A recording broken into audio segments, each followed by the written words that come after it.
wabarakatuh. Kembali lagi bersama saya Raffi Razak. Di podcast kali ini kita kedatangan tamu. Itu Abang Muhammad Rido Pratama ya, Bang. Tafia apa? Tafiansyah. Tafiansyah.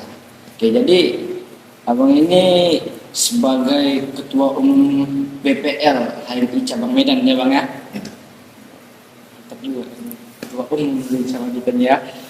Jadi Bang, kira-kira Bang di HMI ini Bang, apa itu konsentrasi Abang? Kalau di HMI itu kan ada yang menjadi wajib di sebuah training kan, siap training. Ya kalau abang sendiri konsentrasi sering membawakan NDP. NDP ya, Ya. Nilai dasar perjuangan dong. Ya, nilai dasar perjuangan.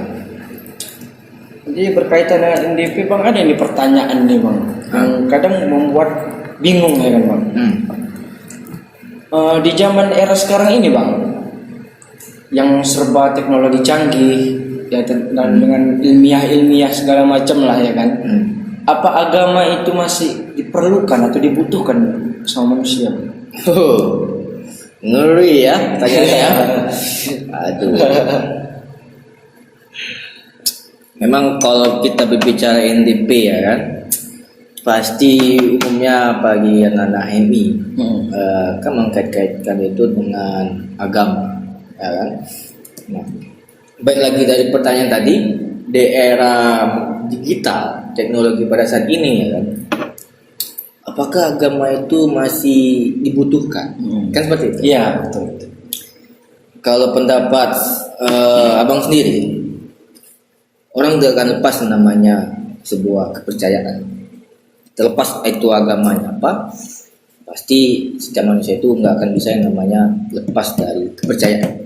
Artinya mau bagaimanapun perkembangan zaman nantinya, semua manusia itu pasti akan bertuhan menurut akal pikiran mereka masing-masing. Itu kan dalam buku Presiden Isi kan dia mengatakan manusia itu dengan akal pikiran itu sendiri mampu menciptakan sebuah namanya Tuhan. Dan juga akal manusia itu mampu membunuh Tuhan, gitu. Nah, artinya di era zaman digital pada saat ini pun mungkin abad ke-23 atau 24 dan seterusnya manusia akan tetap bertuhan. Tapi pertanyaannya, apakah Tuhan yang saat ini yang kita kenal itu bisa jadi kan berbeda di abad setelahnya? Ya kan? Artinya memang agama itu pasti dibutuhkan.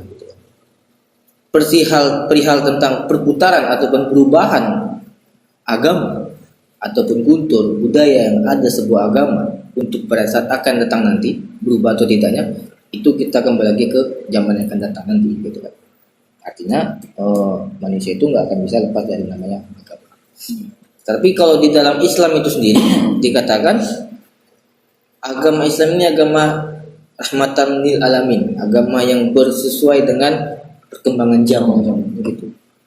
Nah, pertanyaannya ya, Islam bagaimana nanti yang akan yang apa namanya yang akan dikenal oleh masyarakat yang akan datang kan, gitu kan.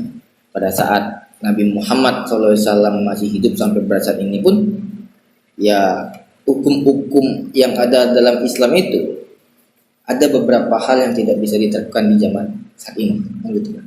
Berarti ada perubahan situ yang tidak menghilangkan konteks dari hukum Islam itu sendiri. Orang yang mencuri ya tetap dihukum walaupun nggak dipotong tangan kan, gitu kan. Mungkin pada saat perkembangan zaman nanti orang yang mencuri itu mungkin berubah lagi, apakah dia hanya mengembalikan harta yang dicurinya setelah itu dia bebas atau sistemnya masih sama, dihukum penjara kan, gitu. Artinya ya masih dibutuhkan kan. Jadi tadi aku dengar Abang ada nyinggung masalah ya setiap manusia itu tidak lepas dari kepercayaan dengan Tuhan dan Bang. Apalagi Abang bilang tadi di masa yang akan datang semua manusia bakal nanti ya punya agama, bakal ada kepercayaan gitu Bang. Nah, jadi gimana dengan orang-orang yang dia itu apa namanya itu Bang? Apa namanya itu yang dia itu nggak bertuhan? Oh, ateis. Ateis. Nah, ateis. Jadi gimana dengan orang yang ateis ini? Gitu Bang. Apakah mereka nanti suatu saat nanti bakal percaya adanya Tuhan? Atau tetap mereka berpendirian seperti itu gitu?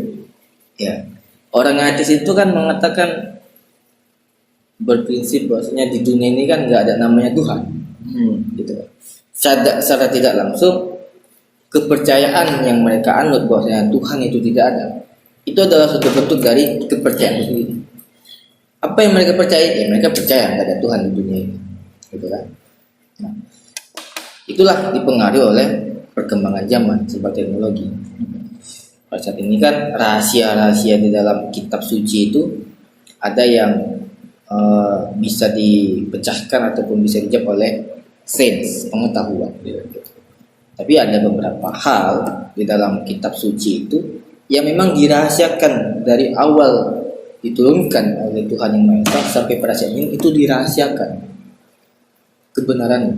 Contohnya kita nggak akan tahu apa makna alif lam mim misalnya. Kita nggak tahu apa makna Yasin gitu dan lain sebagainya macam. Itu kan suatu hal yang misteri. Apa yang maksud Tuhan mengatakan seperti itu gitu kan. Tapi bagi orang-orang yang beriman, orang-orang yang bertauhid, perkembangan pengetahuan dan korelasi pengetahuan dengan kitab suci itu malah menambah keyakinan mereka. Bahwasanya apa? Bahwasanya memang benar yang dikatakan dalam Al-Quran itu, Laut Merah itu bisa terbelah. Karena apa? Karena ada tabrakan antara angin yang berseberangan, gitu kan, sehingga terbelah Laut Merah itu. Bagaimana keimanan mereka itu akan tetap tumbuh? Karena memang gak akan mungkin angin itu bertabrakan tanpa adanya ridho ataupun restu dari Tuhan Yang Maha Esa tadi, gitu kan. Sama seperti halnya Nabi Ibrahim yang tidak mempan dibakar oleh api, gitu kan. Mungkin kalau dalam akal pikiran kita ada memang cairan yang dapat melindungi badan dari api, yaitu cairan air 21 tadi kan, secara orang ilmiah mengatakan cairan seperti itu. Tapi balik lagi pertanyaannya, ilmu pengetahuan sudah bisa memecahkan manusia agar tidak dibakar oleh api. Nah, bisa jadi pada saat Nabi Ibrahim itu hidup pada zaman itu, cairan itu sudah ditemukan oleh Nabi Ibrahim itu sendiri. Sehingga ketika dia membakar oleh bangsa Babilonia, dia kebal karena dia direndam ataupun dimandikan oleh cairan tersebut. Pertanyaannya, siapa yang membimbing Nabi Ibrahim untuk menemukan cairan itu tadi? Sampai seperti itu ceritanya kan. Artinya bagi orang-orang yang beriman, ilmu pengetahuan itu akan menambah keimanan mereka itu sendiri.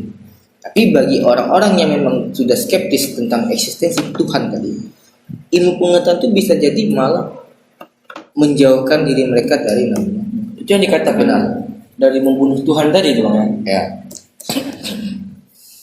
Maksud membunuh Tuhan itu kan cerita abad pencerahan Eropa. Gitu ya. Karena ya ada ketidakpercayaan manusia terhadap salah satu agama mereka, gitu kan. Karena apa? Karena agama tersebut menjauhkan mereka dari nama ilmu pengetahuan. Ya mereka tidak percaya akan Tuhan itu sendiri.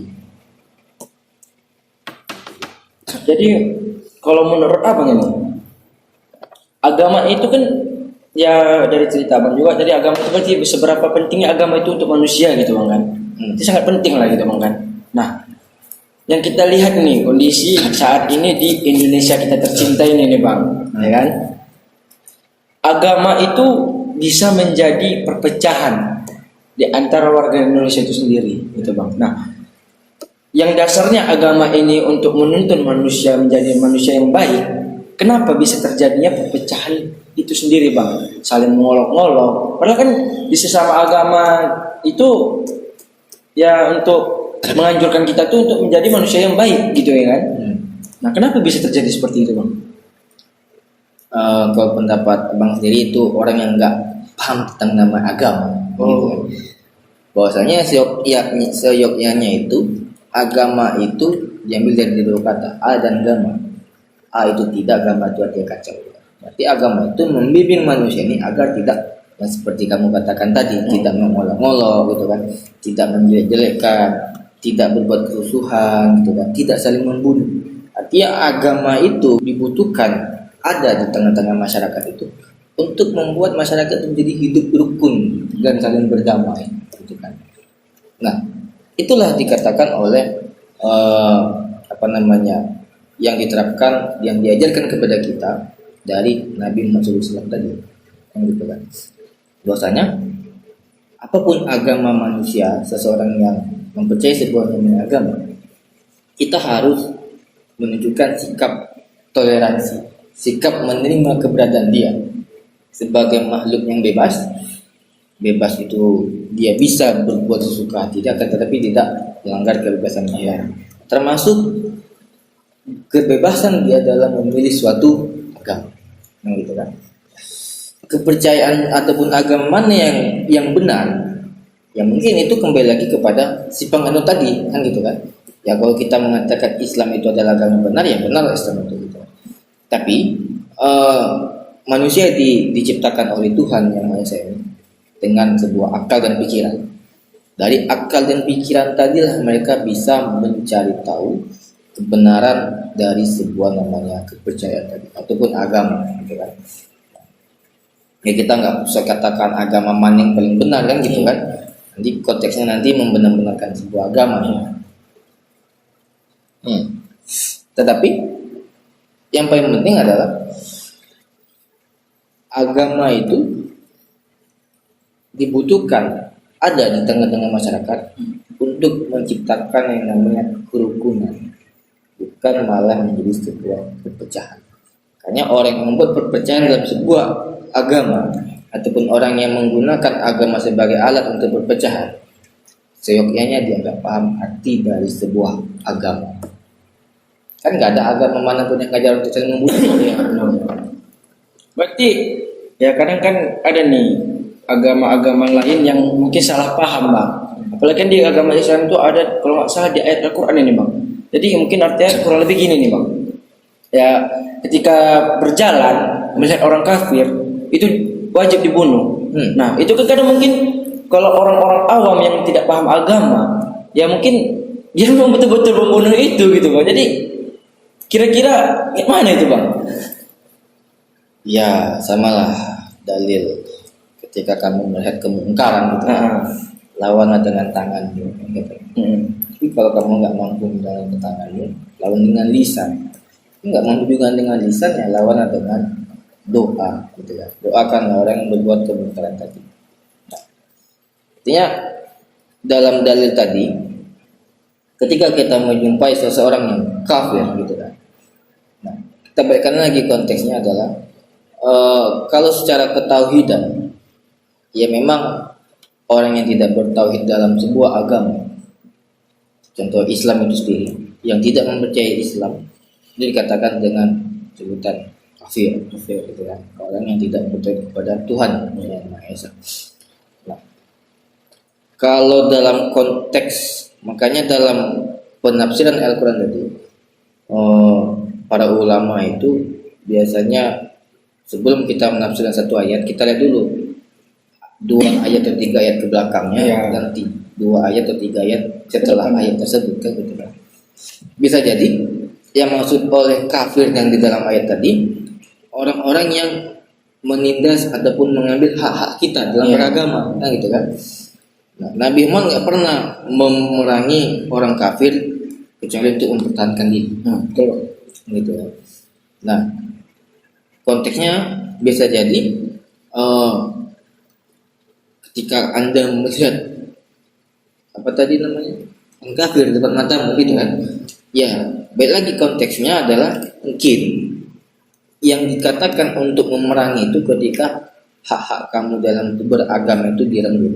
Contoh misalkan kita dilarang untuk beribadah gitu kan, kita dilarang untuk bersedekah, ya yang pokoknya yang menjunjung tinggi nilai-nilai agama gitu. Tapi ya kalau tidak mengambil hak-hak kita dalam beragama, ya ngapain kita serang kan seperti itu kan? Maka nanti akan timbul timpang tindih gitu ataupun bertolak belakang dengan dikatakan agama Islam ini adalah agama yang bertoleransi, gitu. Sehingga tidak relevan dengan kata agama tadi, tidak kacau tadi. Itu dia. Ya bang, kalau yang namanya teroris ini, nah teroris ini kan identik dengan agama Islam gitu bang. Ada yang bercadar katanya teroris, ya kan? Ada yang berjanggut dikatai teroris gitu bang. Karena memang identik sekali dengan Islam, gitu bang. Nah kenapa bisa terjadi? Teroris itu kan artinya orang-orang yang apa namanya, bisa kita katakan fanatik dalam sebuah agama.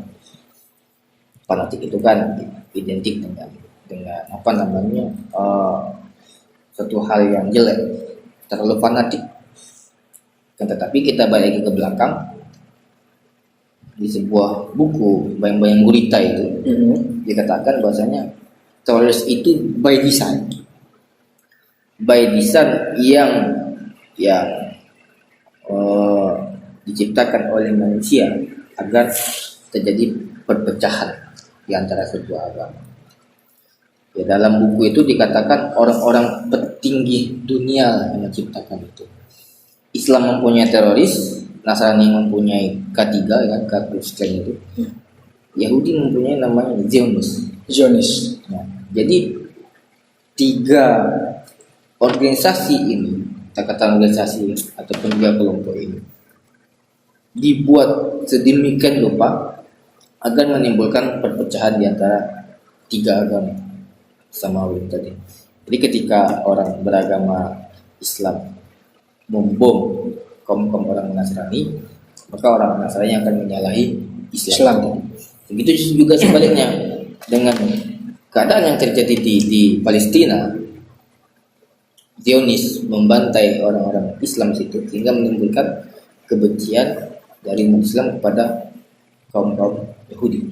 Begitu. Jadi artinya ketidakmampuan manusia dalam berpikir yang mana yang benar lah, sehingga dia dapat terdoktrin menjadi seorang teroris dengan iming-imingan bahwasanya selain agama dari Islam itu adalah agama yang salah, kan gitu kan. Ya mungkin dalam bertauhid memang itu dikatakan seperti itu, selain agama Islam itu adalah agama yang salah gitu kan. Tapi membunuh orang yang tidak berkeyakinan dengan kita itu suatu bentuk kesalahan. Nah, agama Islam tidak mengajarkan seperti itu, gitu kan. Memang cara seyoknya yang benar itu ya mendakwahi orang yang tidak seiman dengan kita itu sendiri. Ketika kita ingin menyelamatkan orang lain agar selamat di dunia dan di akhirat. Artinya memang kalau kita membahas teroris ini kan booming pada saat kepresidenan Amerika itu dikepalai oleh siapa namanya, Barack Obama kan gitu kan. Nah, di zaman dialah marak-maraknya namanya terorisme, sampai ada gedung-gedung GTC itu yang dibombardir itu kan, yang ditabrak saat itu pun kita nggak tahu kebenaran real atau enggak real kan gitu kan. Ada yang mengatakan itu hanyalah skema ataupun desain kecanggihan teknologi video gitu kan, dia dibuat seperti pesawat menabrakkan dirinya ke sebuah gedung WTC gitu kan. Ada juga mengatakan itu real ditabrak gitu. Tapi yang jadi permasalahan ada memang beberapa dokumentasi video amatir yang mengatakan bahwasanya memang gedung itu meledak dengan sendirinya. Tidak ada bangkai pesawat ataupun si fisik pesawat yang menabrakkan pesawat itu ke gedung itu tadi. Tapi ada sebuah ledakan dengan sendirinya yang membentuk sebuah lubang seperti ditabrak oleh pesawat gitu kan. Nah, itu ya kita katakan konspirasi lah gitu kan. Tapi pada intinya kenapa ada teroris di sebuah agama Islam contohnya, itu menandakan bahwasanya mereka tidak kokoh dalam berpendirian sebuah memilih agama. Gitu. Nah, artinya mereka nggak paham tentang eksistensi dan fungsi dari agama Islam itu sendiri. Sehingga mereka berkeyakinan bahwasanya ketika mereka membunuh diri mereka, mereka akan dibalas ganjarannya adalah surga dan berjumpa dengan bidadari-bidadari cantik ya. Siapa yang nggak mau kan gitu kan. Jadi motivasi untuk orang itu ya. Ya, jadi motivasi. Jadi ideologi mereka itu adalah terorisme. Apa yang memotivasi mereka itu untuk melakukan sebuah kejahatan? Itu yang motivasinya itu tadi. Masuk surga, berjumpa dengan bidadari gitu kan. Gak ada tuh namanya ideologi Islam gitu kan. Malah Islam yang melahirkan sebuah ideologi gitu. Kalau kita katakan Islam, mereka itu adalah berideologi Islam, artinya ya sama dong Islam dengan kapitalisme gitu kan. Islam dengan komunisme, Islam dengan demokrasi gitu kan. Islam dengan liberal, dengan sosial segala macamnya, paham-paham ataupun ideologi lah yang diciptakan oleh manusia itu sendiri. Nah, sedangkan kita percaya Islam itu bukan diciptakan oleh Nabi Muhammad, tapi Islam itu sudah diturunkan kepada Adam, representatif dari sebuah manusia pertama gitu kan, yang mana itu memang langsung dimandatkan atau disampaikan oleh Tuhan Yang Maha Esa. Artinya agama Islam ini milik Tuhannya ya tadi, bukan milik Nabi Muhammad, gitu kan. Artinya Islam ini milik semua manusia, bukan milik secara individu. Karena memang sebenarnya manusia ini bisa kita katakan ya maaf cakapnya menumpang di agama. Menumpang bagaimana? Menumpang untuk menemukan jalan kebenaran tadi itu. Jadi Bang, kenapa Tuhannya di agama Islam dengan Tuhannya dengan agama-agama lainnya, contohnya kayak Kristen, Hindu, Buddha, itu kan berwujud, sedangkan Islam itu ya tidak tampak gitu. Bahkan kita dengar suara pun tidak pernah gitu.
Nah, berarti Tuhan itu tidak menampakkan diri itu karena Tuhan itu maha adil gitu ya, supaya semua makhluk itu merasakan kesetaraan gitu ya.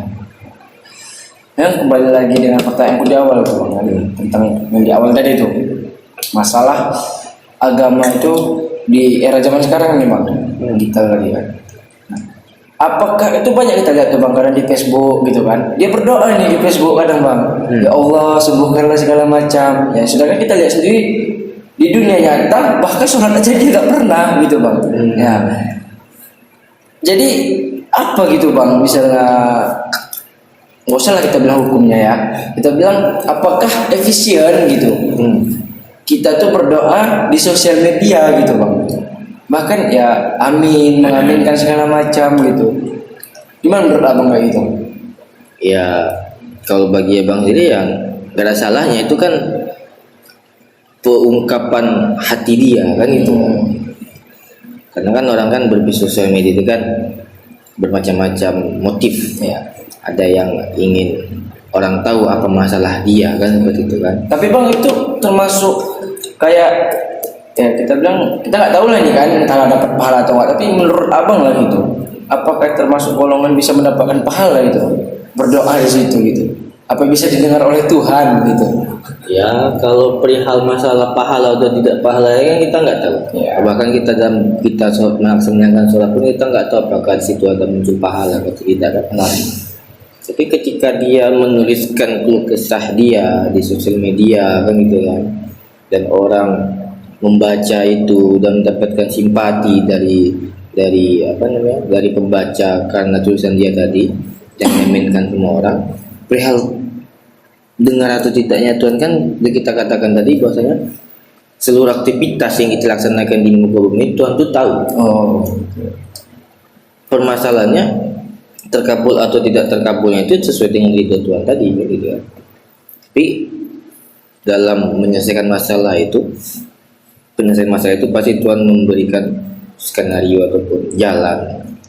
Nah, bisa jadi ketika dia menuliskan keluh kesah anak dia sedang sakit di rumah sakit gitu kan, dan dia membutuhkan golongan darah di situ. Situlah mungkin perantara pertolongan Tuhan tadi ketika orang membaca tulisan atau status dia dan orang berempati untuk membantu dia kan gitu. Itu juga salah satu cara gitu. Efisien atau efisiennya itu terlepas kembali individu masing-masing gitu kan.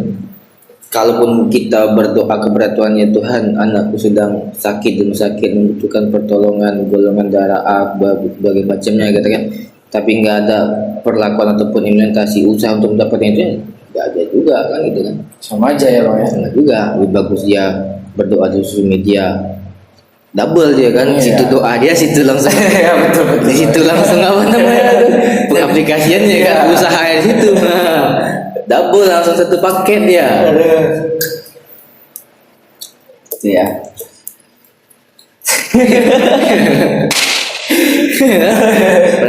daripada kita melakukan hal yang terpisah kan. Iya. Sholat ya berdoa kan, baru tapi aplikasi. Gak ada apa lagi aplikasi. Apalagi kan? kalau lagi nggak ada aplikasi kan, nggak ada perlakuannya kan. Iya. Ya bukan berarti kita nggak sholat untuk minta pertolongan kan, nggak juga. Tapi situ dia berdoa, ya Tuhan anakku membutuhkan golongan darah semoga mendapatkan ini. Situ dia berdoa, situ juga dia berikhtiar kan? Mana tahu ada orang yang mungkin peduli gitu bang kan, nggak tahu juga orang pun mau sumbangkan kemana harta dia, tiba ngeliat kayak gitu. Itulah salah satu dampak positif sosial media itu tadi. Nah kalau misalnya fanatik ke agama bang, gimana? Apakah itu salah atau benar? Ya fanatik dalam beragama sehingga kita melakukan hal-hal menyimpang dalam agama, contoh menjadikan agama orang lain menjadi permasalahan sama agama orang lain, ya salah juga. Kan fanatik sama fanatik sama melindungi ataupun peduli sama agama kan beda. Fanatik terhadap agama, kita mengatakan agama kita paling benar sehingga agama salah kita dia salah gitu kan, sehingga menimbulkan perpecahan, kebencian di antara dua belah agama kan, salah juga. Tapi kalau kita peduli terhadap agama ini, ya kita saling toleransi, menghormati ya kan. Dia tidak berkepercayaan sama dengan kita, untuk kita bantu. Itulah cara peduli terhadap agama ini kan. Ya kalau nggak ada yang peduli sama agama ini, ya jelek lah agama Islam ini. Intinya fanatik untuk ke hal yang positif itu ya silahkan gitu kan. Tapi jangan sampai dia itu fanatik dengan membuat huru hara atau onar gitu Bang ya. Itu masuk teroris tadi juga itu Bang ya. Iya. Terlalu fanatik, jadi salah mengartikan, salah paham gitu. Salah paham dia. Ya mungkin sekianlah bincang-bincang kita pada hari ini ya Bang ya. Mungkin apa yang kita dapatkan semua bisa kita aplikasikan di kehidupan kita. Ya. Jadi kita ingat juga penting agama itu untuk kehidupan manusia, supaya ya manusia bebas tapi bukan berarti tidak beraturan gitu Bang ya. Dan juga tentang kefanatikan, ya kita lihat sendiri banyak juga masyarakat Indonesia yang terlalu fanatik pada agama sehingga membuat dirinya itu melenceng atau menyimpang gitu. Nah jadi kembalilah lagi kepada fitrahnya lagi agama itu untuk membuat manusia menjadi manusia yang lebih baik dan saling bertoleransi lah terhadap agama-agama lainnya. Semua agama itu ya kita bilang memberikan kebaikan, tidak ada yang mengajarkan kejahatan. Itu tergantung individu masing-masing lagi. Ya Bang ya. Ya. Oke, mungkin sekian dari kami. Sampai jumpa lagi di video selanjutnya. Assalamualaikum warahmatullahi wabarakatuh.